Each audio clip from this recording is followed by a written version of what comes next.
News in brief. Good afternoon, Africa. This is Imene Nouad with the news in brief. In Western Sahara file development, Spain, FEPEX Federation urges European Parliament not to ratify a trade agreement between the AU and Morocco that includes products from occupied Western Sahara. The Federation says the deal violates European Court ruling, harms EU farmers and misleads consumers through improper labeling. Anger rises in Morocco city of Safi after deadly floods leave at least 37 dead. Residents accuse authorities of long-standing neglect, poor infrastructure maintenance and failure to address known flood risks in working-class neighborhoods. The M23 rebel movement announces withdrawal from its strategic city of Uvira in Eastern Democratic Republic of Congo, reportedly following a request by the United States mediators amid efforts to ease a year-long conflict that has displaced hundreds of thousands.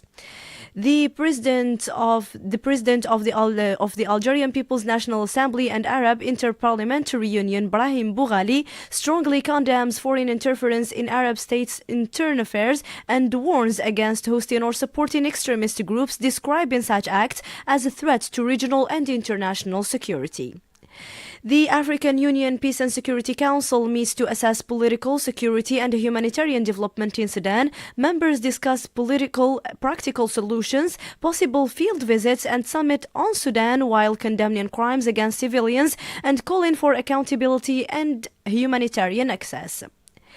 Egyptian President Abdel Fattah al-Sisi received Sudan's Sovereign Council Chairperson Abdel Fattah al-Burhan in Cairo today. Talks focus on ways to resolve the Sudanese crisis and strengthen bilateral cooperation. Cairo reiterated support for Sudan's unity, sovereignty and territorial integrity. Benin's President Patrice Talon holds a press conference today expected to address recent national developments, including security concerns, constitutional revisions, and electoral tensions. International Migrants Day is marked today, highlighting migrants' right to health. The World Health Organization stresses that protecting migrants' physical and mental health is essential for social cohesion, resilient health system, and universal health coverage, particularly in Africa. On the economic front, Sudan and South Sudan agreed to establish a free trade zone in Port Sudan to facilitate oil export and commercial exchange and enhance cooperation in managing shared oil fields despite ongoing security challenges. The 33rd edition of the Algerian Production Fair opens today in Algiers under the patronage of President Abdelmajid Tebboune. With over 600 exhibitors, the event highlights the national industrial capacity, startups and craftsmanship under the slogan Algeria Builds Its Future. Algeria also marks World Arabic Language Day, celebrating annually on December 18th, reaffirming the central role of Arabic as a pillar of national identity, cultural heritage, and unity.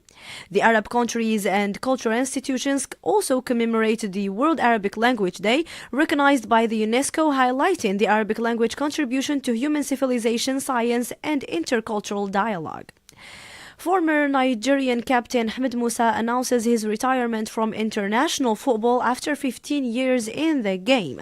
The Super Eagles' most capped player leaves with 111 appearances on AFCON and an AFCON title and a record as Nigeria top World Cup goalkeepers. So that's all for today. Catch you later. Keep tuning to Ifriqiya FM.